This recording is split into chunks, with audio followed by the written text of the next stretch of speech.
Good afternoon, everyone. My name is Vida Duti, Country Director, IRC Ghana.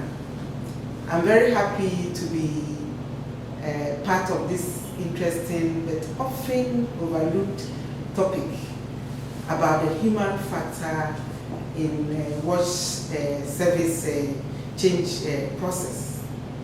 I'd like to make my submission by sharing with you some stories about my work at the district, community, and national level where I have been involved in sector change processes. The first story that I want to share with you is, I remember when I traveled with my son for the first time to the village. We got there late in the night. There was no lights, and so he didn't see anything around. But in the morning when he got up, his grandfather took him to the town, to the marketplace, and to see some few places. When he returned from town, he came back to me and said, "Mommy, I think this village is not finished." I was really surprised because at that time my son was just 6 years. And for him to make such a statement was for me profound. And so I became a bit curious and I asked him, why say so? And he said, when I went round, I saw that in this village, the roads are not yet tied. In this village, they didn't have market stalls, they were selling under trees. I also found out that people were using donkey carts to go to the riverside to fetch water instead of having pipe systems at home. In this house this morning when I went to bath, I realized that the bathrooms didn't have any taps, and grandmom fetched water into a bucket for me to bath. I was really amazed, and that set me wondering and thinking and reflecting on how, as development practitioners, we have approached development. We've always entered into countries, into communities, with our own definition and yardstick of what constitutes development. And what we have often done is to look around and find the problems to fit our solutions.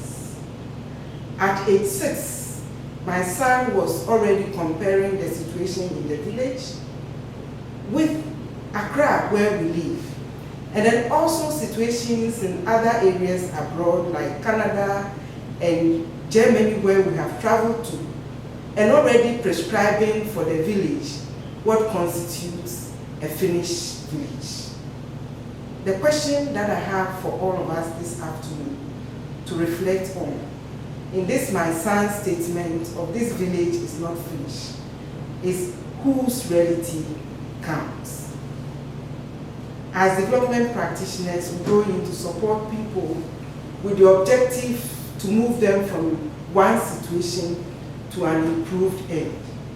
But in doing so, do we really take into account the people's past, why they live the way they do, their attitudes, their culture, and their own beliefs? And do we really respect these and ensure that they are factored into whatever solutions we jointly create with them?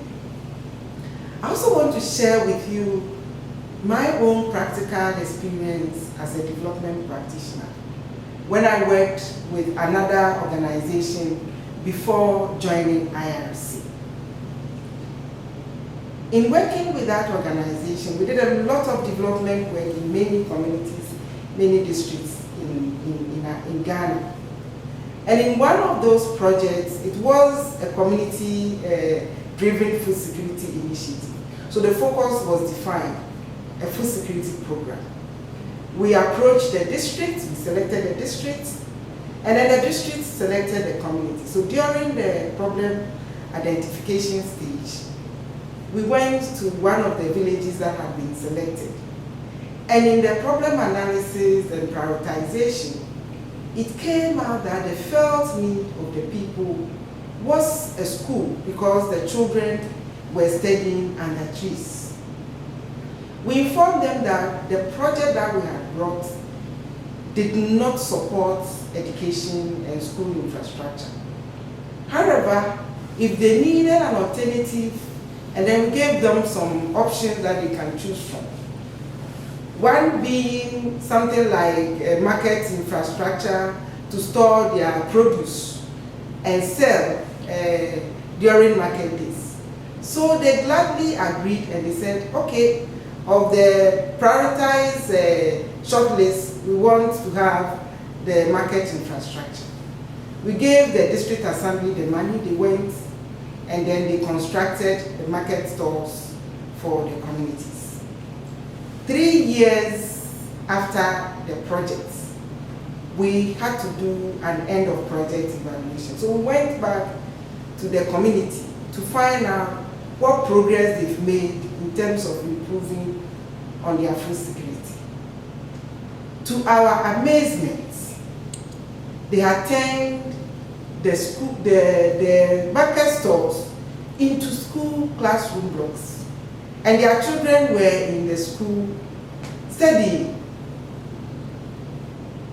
But the message that's sent to us is that if we enter into communities and want to provide support, and we ignore the human factor, the felt needs, and we fit our own solutions, they will make the necessary adaptations to suit them. And therefore, it is very critical that in all circumstances, we give space to understand the people, because once they have the need, they will make sure that they make every necessary adjustment to fit what they want. They might say yes to us because we've come with a bag of money, but we should be mindful that eventually what their interest is what we hold supreme. My third and last example that has a bit of starting and hitting a sludge, but we were very quick to make a turn, and that ended up being a success. And I'd like to share the experience of our work with the Community Water and Sanitation Agency when we introduced the Triple S project. As most of you know, we had gone into this agency working with them, and the key focus was look for innovations and alternative approaches to addressing the challenge of sustainability. When we started, we had this strong message of ensuring a shift from focus on infrastructure to services. We had this message about systems that are not working. And initially, they were very welcome to the whole idea because they were also struggling with the challenge of sustainability. So they embraced the idea. But not knowing the way we had approached the message was not very comfortable for some of them. We didn't really think that in the midst of the people that we were dealing with were engineers. And therefore, a message that seeks to say that you are shifting emphasis from infrastructure to service. When you are dealing with an institution with over 50% of them being engineers, touches on very serious nerves and threatens people's jobs. And so, at one of our meetings, when we had thought that we were all sailing together and looking for solutions to sustainability, to our surprise, there was an outburst of anger, and I was shocked. The first statement was, who are you, these Triple S people, who think that you know, and you are here to fix the solutions for us? We've been in this sector for more than 30 years. And who said we have failed? It was really a shock to us. Why are you sending a message that we should stop infrastructure when more people need water services? For me, that evening, I went to bed reflecting and thinking about how do we work with these people? Because probably we have good message, but we didn't present it well. In presenting the message, we forgot about how it will be received and how people would work with it. We had just assumed that we have nice message and everybody should buy into it and work with us. The following day, we called a meeting, and I said, probably we haven't introduced the Triple S project well. We need to meet and we need to agree on the change process that we are talking about. We need to agree on the design and how we get there. We worked together, and I remember Patrick was then here. We changed the message. Rather than saying that the glass is half empty, we had to change the message to say the glass is half full. We said, you have done well to achieve 70% functionality. And we think that we need to do more to improve on our functionality levels. We said, when we talk about making a shift from infrastructure to service, we are not ignoring the importance of infrastructure in the whole chain.